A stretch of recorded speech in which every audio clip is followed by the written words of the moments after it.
C'est l'histoire d'un mariage hors du commun qui aurait pu ne jamais avoir lieu. Bienvenue dans votre podcast. Histoire vraie, les notaires vous racontent. Maître Véronique Béguin, installée à Montmartin-sur-Mer, n'a jamais oublié cette affaire. Ça tourne, Véronique. Chère Caroline, enchantée. Je m'appelle Véronique, je suis notaire à Montmartin-sur-Mer dans la Manche depuis maintenant bientôt 11 ans.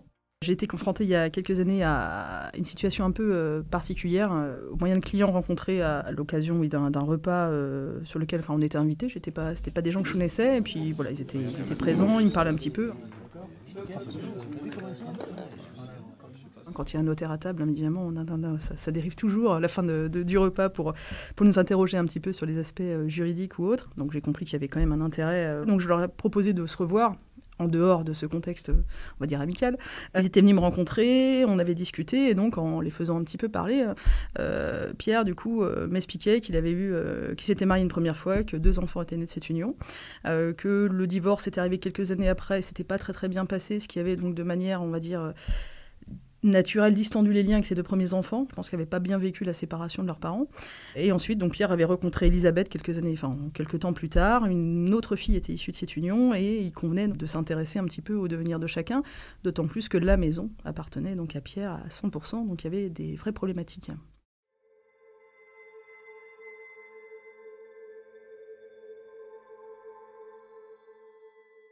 Alors Pierre, il est à la retraite à ce moment-là. Alors Pierre était un patron pêcheur sur la côte ouest, donc principalement spécialisé dans le homard, la moussette, plutôt dans cette activité. Elisabeth avait un travail plutôt administratif, et donc travaillait comme secrétaire. Une famille, on va dire, traditionnelle de la côte ouest de Normandie. Donc la seule solution pour permettre de garantir les droits d'Elisabeth était le mariage suivi d'une donation entre époux, donation au dernier vivant. La discussion se poursuit, on échange à ce titre. Ils prennent acte de ce que je leur indique. Pas de décision immédiate de mariage ou autre, parce que je pense qu'il fallait que Pierre se fasse un peu à l'idée, probablement, de repasser devant le maire, après son premier échec quasiment 30 ans en arrière, mais qui l'avait, je pense, fait beaucoup souffrir. Quelques mois passent et Pierre et Elisabeth me recontactent parce que Pierre vient d'apprendre qu'il est donc touché d'une grave maladie et qui, malheureusement, cette maladie laisse entrevoir une fin pas vraiment proche, mais on va dire à moyen terme, quoi. Dans ces conditions, il souhaite vraiment mettre en œuvre les décisions, ou tout le moins la discussion qu'on avait eue quelques temps avant. Et à cette occasion-là, je prends la précaution notamment de lui faire rédiger un testament pour assurer le minimum vital. Si jamais, de manière impromptue, Pierre disparaissait vraiment de manière prématurée, ce qui n'était pas vraiment prévu en fait, par rapport à l'état de santé. Donc je lui fais rédiger un testament, ce qu'on appelle holographe. À la suite de ce rendez-vous-là, la décision de mariage était claire dans la tête des deux, donc de Pierre et Elisabeth. Et donc dès le lendemain, ou le surlendemain, Elisabeth va à la mairie retirer les documents du mariage, demander les documents nécessaires, donc acte de naissance, enfin tout ce qu'il faut. Et quelques jours après, Pierre est hospitalisé et malheureusement, ne ressortira pas vivant de ce voyage à l'hôpital, étant décédé d'une conséquence indirecte de sa maladie. Alors déjà, je suis touchée par la disparition de Pierre parce que c'est quelqu'un avec qui j'avais noué des liens quand même assez forts, de par son histoire et puis d'avoir essayé de mettre en œuvre des solutions. Le fait disparaître de manière prématurée, ce qui n'était pas du tout anticipé ni par Elisabeth, ni sa fille, ni moi-même. Et il a fallu essayer de gérer l'urgence pour s'assurer que notamment les 2 enfants, donc les 2 premiers aînés, ne prennent pas de décision hâtive pour demander à Elisabeth de quitter les lieux, sachant qu'elle avait vécu plus de 30-35 ans dans cette maison, donc c'était pas arrivé juste la veille du décès. Et comment elle est, Elisabeth, à ce moment-là ? Elle est perdue, voilà, clairement, elle sait pas ce qu'elle va devenir, elle a aucune visibilité. Sans accompagnement, que ce soit technique, elle savait pas du tout à quelle sauce elle allait être mangée, parce que c'était vraiment le terme.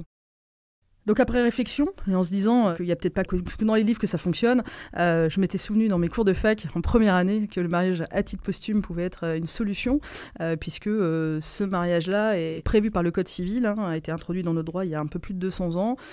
L'image qu'on en a à la fac, c'est plutôt les fiancés de militaires qui partent malheureusement au combat et qui décèdent en opération extérieure ou autre, qui peuvent valider après coup le mariage voulu par les deux futurs époux.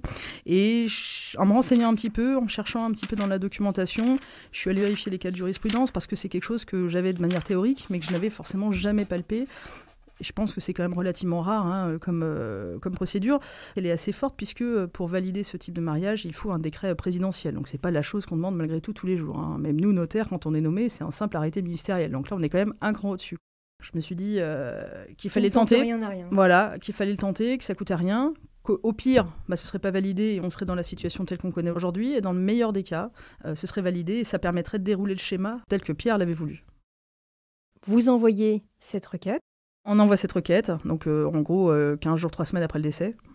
Donc ça s'est fait quand même relativement vite parce qu'il y avait quand même un vrai caractère d'urgence et surtout une vraie situation juridique qu'on ne maîtrisait pas. C'est-à-dire que pendant tout ce délai-là, les 2 enfants de la première union et Elisabeth et sa fille, on ne savait pas sur quel pied danser. Donc c'était soit Elisabeth pouvait rester dans les lieux si c'était validé, soit elle devait faire ses bagages et la succession était partagée à 3. Donc il y avait quand même un vrai enjeu. C'est Elisabeth qui envoie la requête. Elle est vraiment faite sur l'initiative de l'épouse, si on peut dire, ou tout le moins de la pressentie mariée. Donc c'est elle vraiment qui la signe et qui l'adresse. Sous couvert évidemment de mon assistance, mais officiellement c'est elle qui l'adresse. Donc on a l'accusé de réception qui arrive de la poste. Voilà, caché de la poste, bien reçu, telle date. Et puis là on attend. Donc les mois passent. On est sur un délai on était mi-février à peu près pour l'envoi. Puis au bout de 3-4 mois, on entend toujours parler de rien. Donc autant vous dire que ça poussait un petit peu de l'autre côté, qui demandait qu'est-ce qui allait se passer. Les 2 aînés voulaient accélérer le mouvement pour demander à Elisabeth de quitter la maison. Moi, je freinais un petit peu des cas de fer pour leur dire « Attendez, une requête est partie, il convient d'attendre la décision des services instructeurs. » Ah, ils ont demandé quand même qu'elle s'en aille. Dans ces cas-là, vous avez un avocat qui vous écrit en disant que c'est n'importe quoi, que jamais le mariage posthume sera validé. Donc, vous n'êtes pas vraiment bien accompagné. Il faut résister à toutes ces pressions extérieures. J'appelle notamment le procureur compétent. Il a bien reçu le dossier de demande, donc est passé de la chancellerie, ministère de la Justice, à son service, et que l'instruction a bien été menée. Donc là, je trouve bonne nouvelle. Déjà, le dossier, ils ne l'ont pas mis de côté. Donc j'étais assez rassurée. Donc là, on était à peu près 4 mois après, mi-juin. Et cette personne me dit que l'enquête de gendarmerie a bien été menée, que ça a bien avancé, entre guillemets, en sous-marin, sans que personne ne sache rien, et qu'a priori, le ressenti était plutôt positif. Alors, je précise qu'on est sous l'ère de François Hollande à ce moment-là. Exactement, sous l'ère de François Hollande. Alors, sachant que la décision finale revenait évidemment au président de la République. Donc là, on était, on va dire, quasiment sur le retour de la requête. Elle avait été instruite. 1 mois après, Elisabeth reçoit un recommandé, provenant donc toujours du ministère de la Justice. Dans ce pli se trouvait le décret présidentiel validant donc le mariage à titre posthume.